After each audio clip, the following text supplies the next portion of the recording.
and welcome to Conspiracy Boulder. You're not a boulder, you're a rock!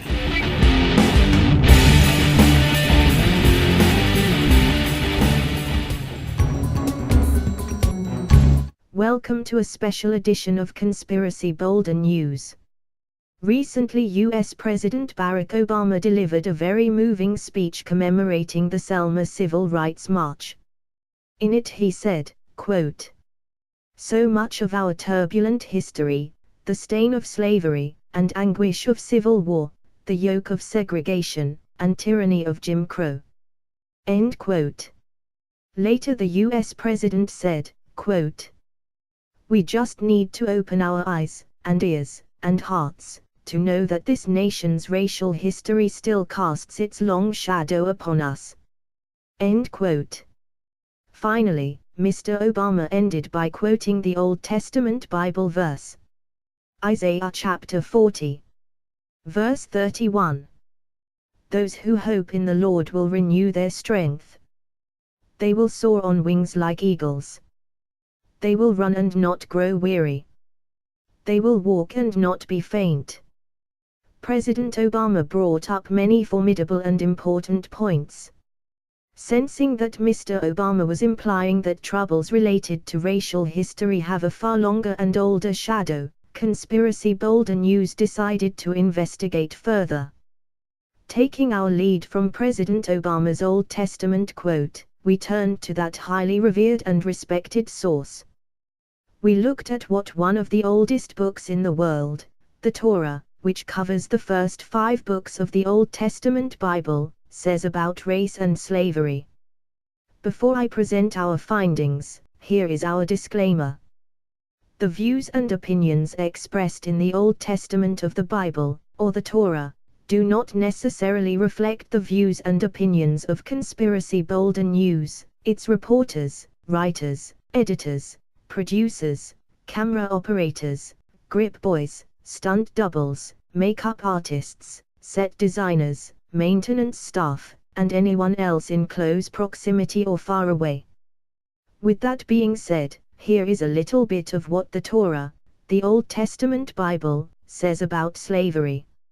In Exodus chapter 21, God tells the Israelites, "Anyone who beats their male or female slave with a rod must be punished if the slave dies as a direct result. But they are not to be punished if the slave recovers after a day or 2, since the slave is their property." End quote. Well, I just have no words. Awful. In Leviticus chapter 25, we read that God gave the Israelites some more specific rules about how to deal with their slaves. Here is what the Old Testament reports that God said.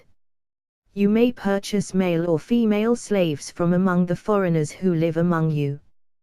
You may also purchase the children of such resident foreigners, including those who have been born in your land. You may treat them as your property, passing them on to your children as a permanent inheritance. You may treat your slaves like this, but the people of Israel, your relatives, must never be treated this way." End quote. Shocking, to say the least. In Deuteronomy chapter 20, the Old Testament elaborates further. Here is what God said. "When the Lord your God delivers the city into your hand, kill all the men in it. As for the women, the children, the livestock and everything else in the city, you may take these as plunder for yourselves. And you may use the plunder the Lord your God gives you from your enemies. This is how you are to treat all the cities that are at a distance from you and do not belong to the nations nearby." End quote. Rather sickening if you ask me. As President Obama said, racial history still casts its long shadow upon us. As we can see from these ancient passages, written thousands of years ago. That shadow that Mr. Obama was referring to is clearly much older and longer than anyone initially thought. Hopefully, each and every one of us will be able to join together, with love in our hearts, and work towards making the world a better place for absolutely everyone. That is our report. Conspiracy Boulder News will return after this break.